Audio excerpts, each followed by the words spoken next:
Let variables in JavaScript. If you've ever been curious about why we make use of the let keyword in JavaScript, then this is the video for you.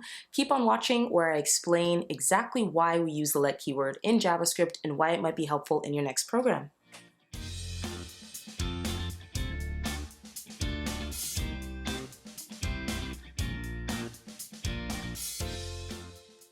Hi guys, in this video I'm going to be talking about variables in JavaScript that are declared with the let keyword.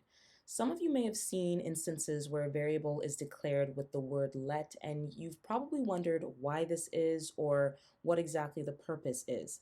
If you do have a bit of JavaScript knowledge, you likely have already been familiar with the var keyword in JavaScript. And until some of the newer ES6 features were released, var variables were the main way to declare variables in JavaScript. I do talk about var variables in a separate video, so for more context, you can definitely check that video out. The thing with var variables is that they do come with some limitations and downfalls. For example, a var variable can either be function scoped or globally scoped. Now, for those of you who have programming experience, typically there are other types of scope that you may be introduced to that aren't only global or function scoped. So this can definitely create some limitations because in a typical JavaScript program, we make use of if blocks, we make use of loops, and we make use of functions. And then we also make use of the global scope. So sometimes we may want to declare variables that will behave according to their scope, and we don't want to just be limited to global and function scopes. For those of you who need a little bit of review, with var variables, if you declare a var variable outside of a function block, it is considered globally scoped, whereas if you declare a var variable within a function, it is considered function scoped. However, if you declare var variables within if blocks or loops as an example, that's where you start to see behaviors act a little strange with respect to var variables, and that is the reason why let variables were introduced into the JavaScript language. So we're going to go through some examples and kind of see this in action. For the examples in this tutorial, I just have a very basic HTML boilerplate setup, and I'll be running our examples in my browser console for us to see how the let variables behave in different scenarios. So I'm going to go over to my JavaScript file, and I'm going to start by declaring a let variable called name. I'll just use my name as the example. And I'm declaring this in the global scope, so outside of any block. And I'm just going to console log this so that we can start very simple. So I'm just going to grab that variable, place it in my console log, and let's refresh. So obviously we do see what we expected to see, which is the variable that I just declared appearing in my browser console. So the thing with let variables is that they're very useful because when we initialize a let variable, we are free to reassign it as many times as we want. However, we cannot reinitialize a let variable. So let me show you what I mean by that. So I've declared a let variable called name. If I wanted to reinitialize this variable name to a different value, such as John, and then I decided I wanted to console log that, so I've saved and refreshed my changes, you'll notice here we have an error, uncaught syntax error identifier name has already been declared. So this basically means that we're not allowed to reinitialize let variables. However, we can reassign let variables. So let me show you what that looks like. So I'm just going to remove the let keyword here, and I'll refresh, and now the console is showing John instead of Valerie because I have reassigned the name variable to John. So that's one neat thing about let variables, and it allows us some flexibility in situations where, let's say, we know our values are going to change consistently within the context of our program. And there are many examples of this. Loops are one example, and if you start to get into more advanced programming, you'll deal with other things such as HTTP requests, where let's say you want to save the value of an HTTP call inside some variable, you would want the flexibility to allow that variable to change over the course of many HTTP calls.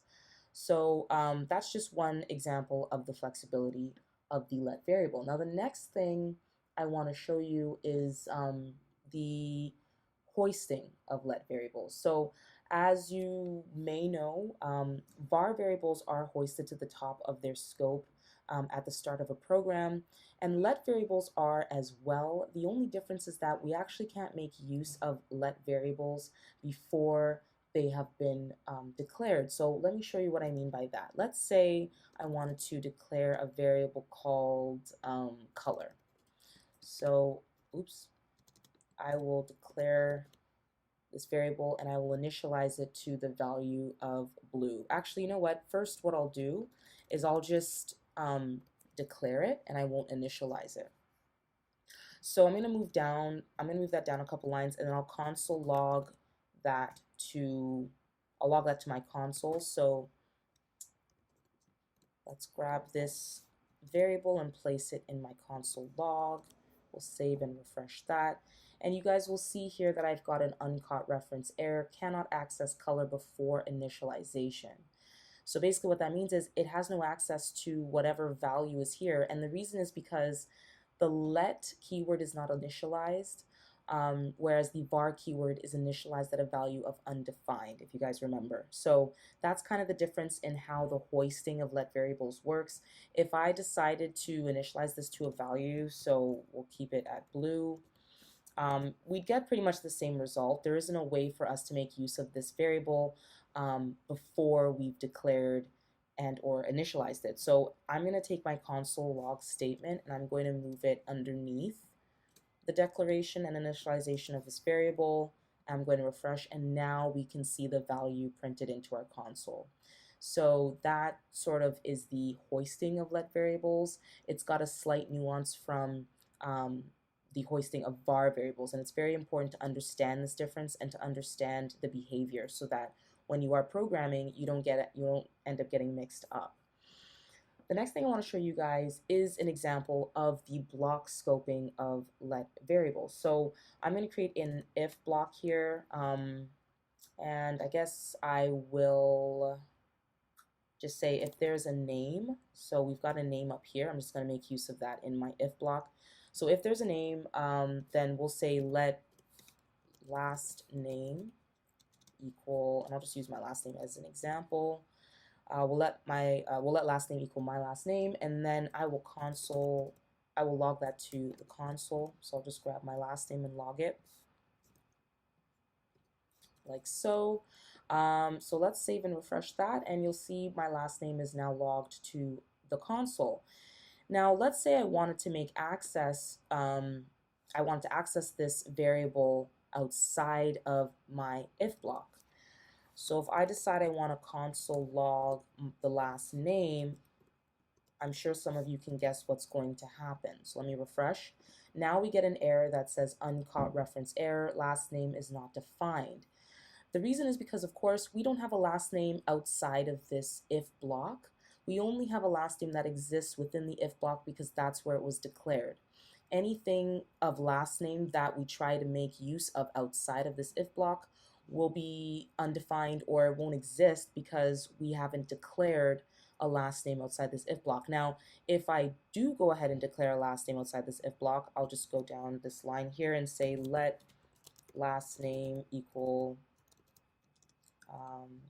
Johnson, and then we save and refresh, then our error goes away and we do get Johnson logged to the console.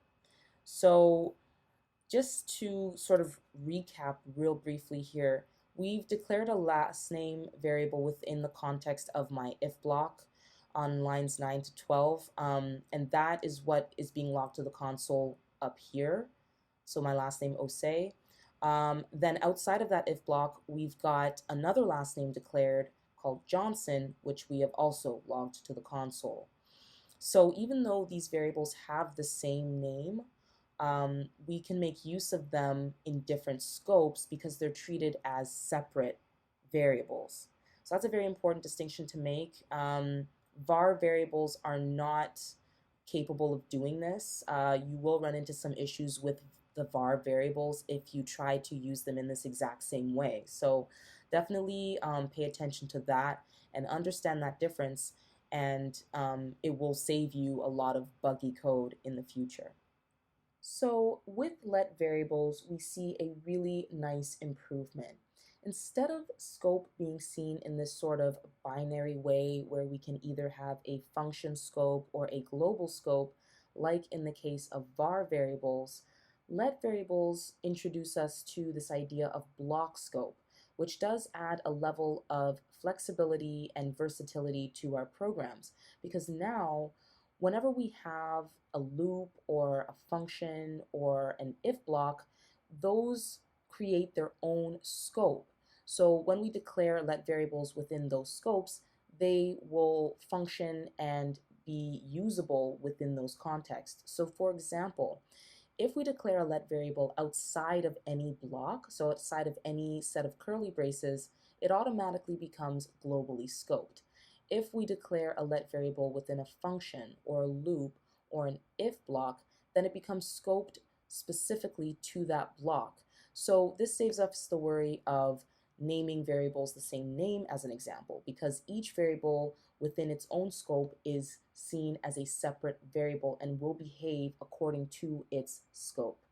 So I do hope that for those of you who are still at the beginning stages of your JavaScript programming, that this has helped to shed some light on your understanding of let variables and how they compare to var variables.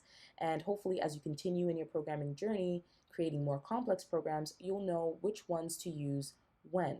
So until next time, I will see you guys later. I am hoping to do a video on const variables, so definitely look out for that one, and I'll see you guys later.